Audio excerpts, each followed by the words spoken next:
महाभारत के मुताबिक धृतराष्ट्र जन्म से ही अंधे थे। धृतराष्ट्र की माँ अंबिका ने महर्षि वेदव्यास से भयभीत होकर उनकी आंखें बंद कर ली थी। सत्यवती ने वंश को आगे बढ़ाने के लिए वेदव्यास से पूछा था उपाय। वेदव्यास ने अपनी दिव्य शक्तियों से अंबिका और अंबालिका से संतानें उत्पन्न की थी। अंबिका ने महर्षि के भय के कारण आंखें बंद कर ली थी, इसलिए उनका बेटा अंधा पैदा हुआ था। धृतराष्ट्र के बाद अंबालिका से पांडु पैदा हुए थे, जो पांडु रोग से ग्रसित थे। सत्यवती ने फिर अंबिका को वेदव्यास के पास भेजा, लेकिन अंबिका ने खुद न जाकर अपनी दासी को वेदव्यास के पास भेज दिया। दासी के गर्भ में धर्मात्मा विदुर का जन्म हुआ। धृतराष्ट्र ने हस्तिनापुर के कमजोर और नीच जागीरदार गांधारी से विवाह किया। गांधारी से उनके 100 पुत्र हुए, जिन्हें कौरव कहा गया। महाभारत में धृतराष्ट्र अंधे थे, लेकिन उन्हें यह अंधापन पिछले जन्म में मिले एक श्राप के कारण मिला था। धृतराष्ट्र ने ही गांधारी के परिवार को मरवाया था, लेकिन क्यों मिला था उन्हें अंधे होने का श्राप, और क्यों मरवाया था उन्होंने अपनी पत्नी गांधारी के परिवार को?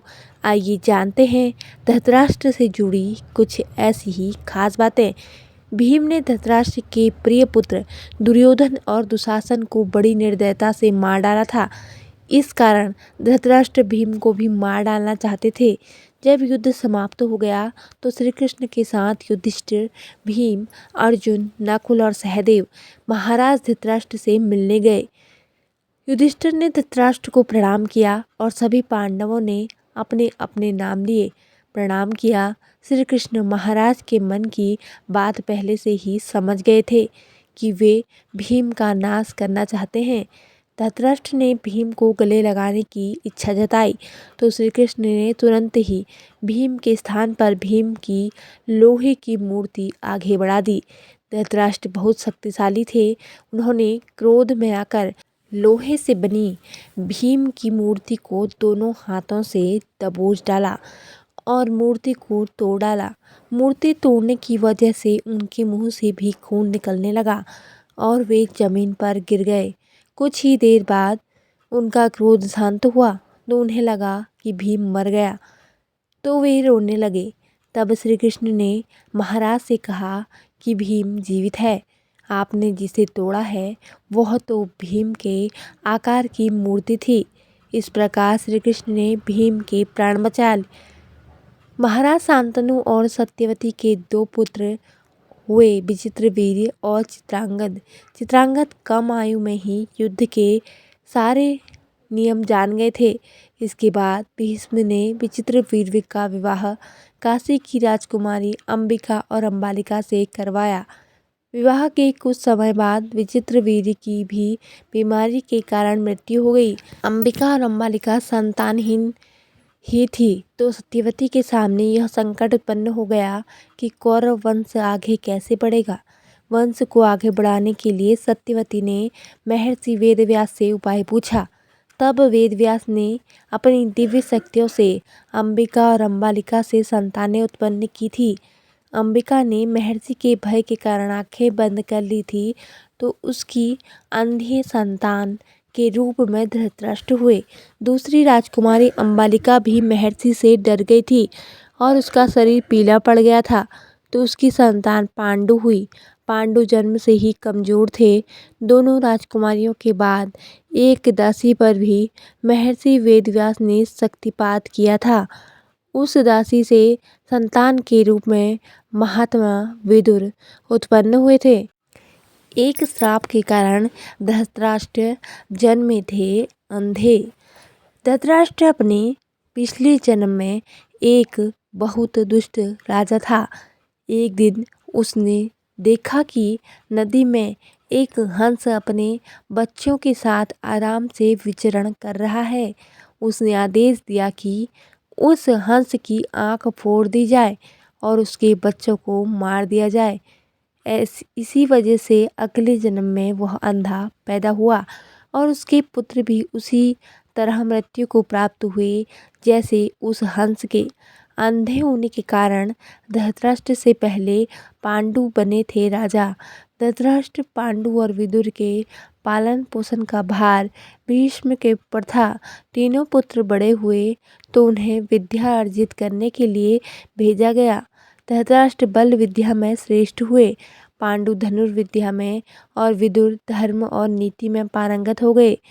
तीनों पुत्र युवा हुए तो बड़े पुत्र धृतराष्ट्र को नहीं बल्कि पांडु को राजा बनाया गया, क्योंकि धृतराष्ट्र अंधे थे और विदुर दासी पुत्र थे। पांडु की मृत्यु के बाद धृतराष्ट्र को राजा बनाया गया। धृतराष्ट्र नहीं चाहते थे कि उनके बाद युधिष्ठिर राजा बने, बल्कि वे चाहते थे कि उनका पुत्र दुर्योधन राजा बने। इसी कारण वे लगातार पांडव पुत्रों की उपेक्षा करते थे। गांधार की राजकुमारी से विवाह। भीष्म ने धृतराष्ट्र का विवाह गांधार की राजकुमारी गांधारी से कराया था। विवाह से पूर्व गांधारी को ये बात मालूम नहीं थी कि धृतराष्ट्र अंधे हैं। जब गांधारी को ये बात मालूम हुई तो उसने भी अपनी आंखों पर पट्टी बांध ली। अब पति और पत्नी दोनों अंधे के समान हो गए थे। धृतराष्ट्र और गांधारी के 100 पुत्र और एक पुत्री थी।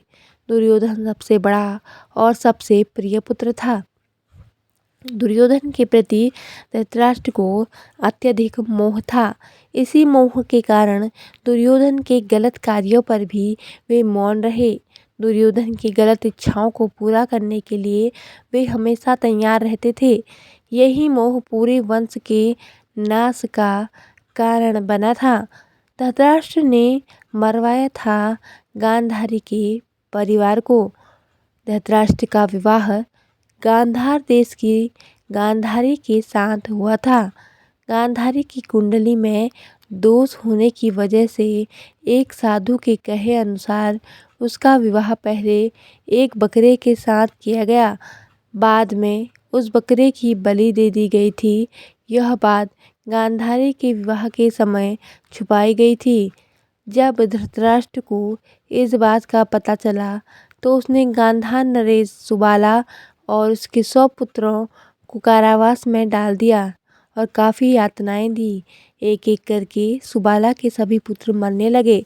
उन्हें खाने के लिए सिर्फ मुट्ठी भर चावल दिए जाते थे। सुबाला ने अपने सबसे छोटे बेटे शकुनी को प्रतिशोध के लिए तैयार किया। सब लोग अपने हिस्से के चावल शकुनी को दे देते थे ताकि वह जीवित रहकर कौरवों का नाश कर सके। मृत्यु से पहले सुबाला ने धृतराष्ट्र से शकुनी को छोड़ने की विनती की थी, जो धृतराष्ट्र ने मान ली। सुबाला ने शकुनी को अपनी रीढ़ की हड्डी के पासे बनाने के लिए कहा। वही पासे कौरव वंश का नाश का कारण बने। शकुनी ने हस्तिनापुर में सबका विश्वास जीता और 100 कौरवों का अभिभावक बना। उसने न केवल दुर्योधन को युधिष्ठिर के खिलाफ भड़काया, बल्कि महाभारत के युद्ध का आधार भी बनाया। धृतराष्ट्र चले गए वन में। युद्ध के बाद धृतराष्ट्र और गांधारी पांडवों के साथ एक ही महल में रहने लगे थे। भीम अक्सर धृतराष्ट्र से ऐसी बातें करते थे जो कि उन्हें पसंद नहीं थी। भीम के ऐसे व्यवहार से धृतराष्ट्र बहुत दुखी रहने लगे थे। वे धीरे धीरे 2 दिन 4 दिन में एक बार भोजन करने लगे। इस प्रकार 15 वर्ष निकल गए। फिर एक दिन धृतराष्ट्र के मन में वैराग्य का भाव आया और गांधारी के साथ वन में चले गए। तो दोस्तों, आपको यह जानकारी कैसी लगी कमेंट करके ज़रूर बताएं और हमारे चैनल में नए हैं तो सब्सक्राइब जरूर करें। धन्यवाद। जय माता दी।